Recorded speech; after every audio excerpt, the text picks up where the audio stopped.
Let's pack today's lunchbox, my friends and followers. Today we're making them some shrimps BLT. Now, you know I love my shrimp to be stuffed, so we're gonna stuff these mother truckers. For the stuffing, we're gonna use chorizo, cream cheese, some green onions, and then some Monterey Jack cheese. We're gonna mix it all up, stuff our shrimpies with that chorizo stuffing, and we line up all of the sea roaches before popping them in the air fryer at 350 degrees for about 10 to 15 minutes until they come out nasty and crispy. And we slice up some brown tomatoes, butter up them buns, make sure they get nice and crispy. On one side of that bun, we're gonna do a spicy chipotle mayo, and on the other side, a creamy cilantro lime mayo. Add a couple slices of avocado, lettuce, and then we line up our little shrimpies. We're gonna split in half for them, and then this is what the BLT looks like. To go along with your BLT, I made those layer potatoes. We're also gonna add some extra sauce for dipping, because we don't want them to choke. For their drink, they have the option between a soda or a butterfly PT. For their drink, they have the option between a soda or a butterfly PT refresher. A couple of weeks ago, it was my son's 17th birthday. He really wanted some new wheels for his truck and to race the truck. But for all of that, he was gonna need a lot of moolah. He ended up buying everything with all of his birthday money, and he got super lucky because one of his friends' dad was like, hey, I'll install the lift kit for you. So I decided to make them some Cuban mojo pork bowls. So to the pork butt, I make a couple of slits. That way the marinade can go to every nook and cranny. I marinate it for 24 hours, and then the next day I put it in my smoker for about 12 hours. I wanted that pork to be super juicy. I had some leftover mojo and it was freaking scrumptious. I made a pico de gallo and then I marinated or seasoned it with the mojo. So finally, to assemble the bowls, we shredded some pork, did some white rice, some black Cuban beans, pico de gallo that was seasoned with the mojo, and some fried plátanos. Of course, we can't forget a couple slices of avocado, and then to bring the whole dish together, I made them an avocado, cilantro, garlicky aioli. For their drink, I wanted to make them a jackfruit raspberry agua fresca. That is it, guys. I'll show you guys how to make my infamous fake avocado sauce with absolutely no avocados. The secret here is Mexican squash. In a pot, we're gonna boil 2 Mexican squash, and we're also gonna boil 5 tomatillos just until they change color, because we don't want the sauce to be bitter or for it to become like jello. In a separate pan with oil, you're going to fry up about 5 to 6 serranos. I'm going to use jalapenos because my family cannot handle serranos. And about 5 to 6 garlic cloves and half an onion. You're going to fry it up and let this cool off. You're not going to throw away the oil. You're going to pour everything in your blender along with all that oil. You're also going to season it up with a little bit of chicken bouillon and some salt, and you're going to add a little manojo de cilantro, and that's it. Absolutely no water. You're just going to blend until smooth, and you got your fake avocado sauce. Now, they call this salsa taquera because a lot of your taco places are selling the salsa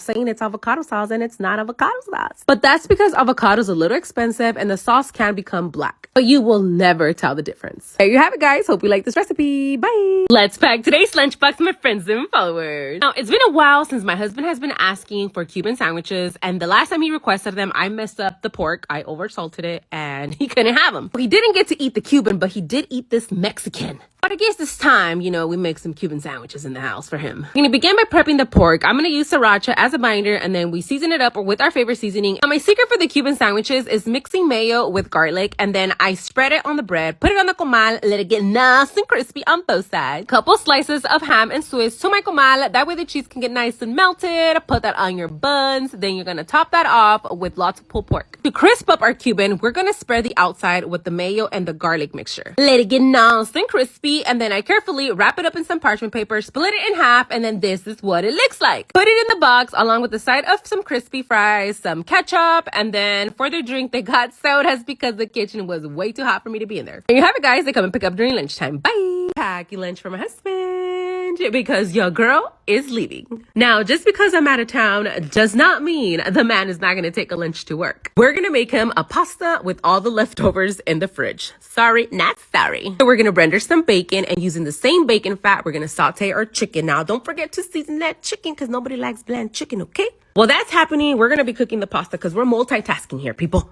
We're going to add some spinach because we want him to be strong, just like Popeye. A little bit more butter, some garlic, heavy cream. We're also going to do some Parmesan cheese and mozzarella, and we're calling this a chicken Alfredo. Once your pasta has cooked, you're going to incorporate that into the chicken and the sauce, and then we're going to mix everything together. Add a little bit more cheese because, we like our shit nice and cheesy. Then I put him in containers, add a little bit of parsley for some garnish, and then pop him in the fridge, and then he can put him in his lunch pail the next day in the morning. Bye. Let me show you guys a quick dinner idea in under 20 minutes for less than $10. This is episode 1 of cheap but delicious meals. Here I have 2 chicken breasts and I'm gonna thinly slice these mother truckers because I want this meal to stretch all the way to my husband's lunch because I'm not planning on cooking again. Now we're gonna throw them in some oil, season them up because we don't want some bland potatoes. I'm using Sazon Total and Sazon for color, and then I let them get nice and crispy. Once they cook, I make a little well in the middle and then throw my chicken in there.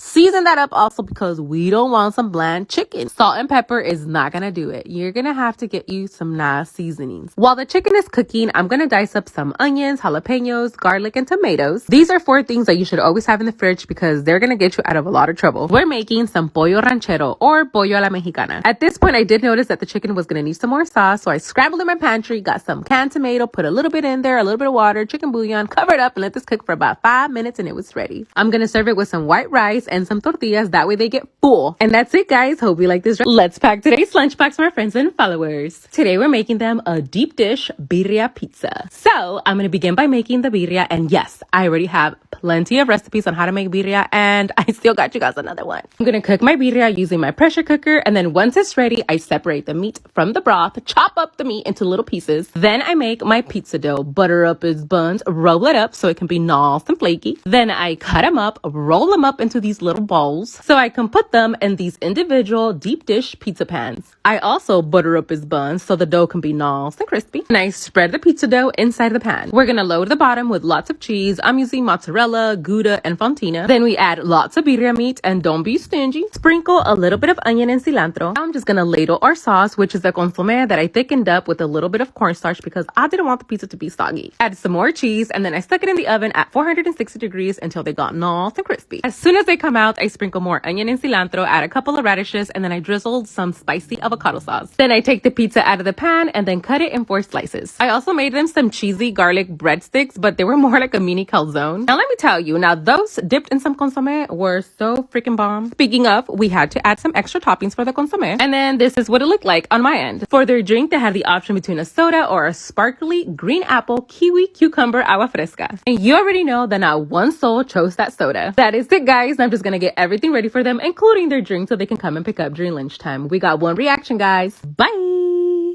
Let me show you guys how to make dinner under 15 minutes. Last time I went to my mom's house because I was starving, right? And all she had was a bag of shrimpies. I literally get there because I was expecting to eat. And everybody's looking at me like, girl, we don't got no food. All they were doing was pointing at each other and the bag of shrimp. So I started raiding that fridge. I got some garlic. I got some onion. They had these hot links. I cut them up. Mira que ella en vez de que me ayude, and she's over there dancing. And then I have my other sister in the back raiding the fridge because she don't like shrimp. So to a pan, I'm gonna add some Mexican butter, and I don't even let that shit melt because we were starving. Seasoned them up with some Cajun seasoning, and then I cook them up until they became a Maruchan sized shrimp. But before I did anything, I put my water to boil so I can cook half of a damn bag of fettuccine. So for my sauce, I found a small stick of garlic and herb butter. I put that in the pot along with my onions, garlics, and peppers. And again, I didn't let that shit melt because we were starving. I had some spinach, so I threw some spinach in there, half a block of cream cheese, heavy cream, and then this Old Bay, which by the way, does anybody else think that shit is so salty? Add some chicken bouillon, some mozzarella cheese, Parmesan cheese, and Romano cheese. So at this point, I'm gonna call the pasta sauce a cheesy Cajun Alfredo sauce. As soon as our pasta was cooked, which I like al dente, I mix it with the sauce and then plate it up. For garnish, all they had was dried basil. I served my sister first because she had just gone off of work, and then my mom sending her WhatsAppazos to Mexico like always. That is it, guys. This was dinner in less than 20 minutes or 15. I forgot what I said. Hope you like this recipe. Bye. Hey, hey, hey, hey, hey.